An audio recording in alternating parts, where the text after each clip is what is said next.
Камакта жаткан саясатчы Калмаматов анын атынан жалган билдирүүлөр таратылып жатканы тууралуу кайрылуу жасады.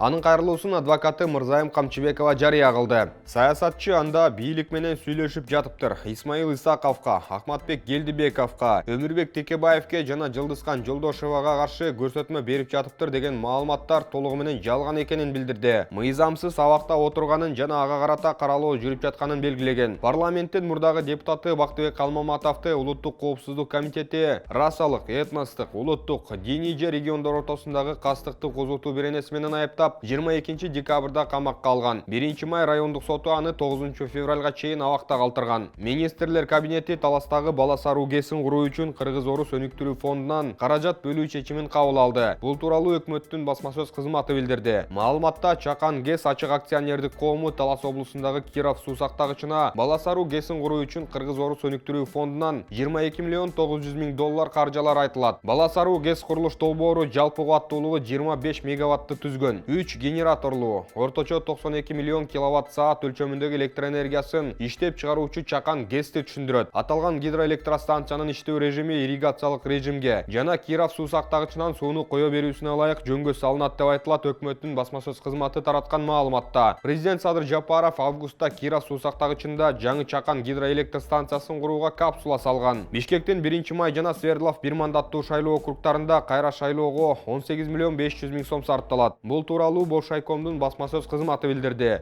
Эми округда кайра шайлоо 2022 жылдын 27 февралында өтөт. Эскерте кетсек, 28 ноябрда жогорку кеңештин депутаттарын шайлоо өткөн. Жаңы шайлоо мыйзамына ылайык бирдиктүү округтан 54, бир мандаттуу округтардан 36 талапкер депутаттыкка шайланып келмек. Бирок Биринчи май жана Свердлов округтарында баарына каршы графасы алдыга чыккан.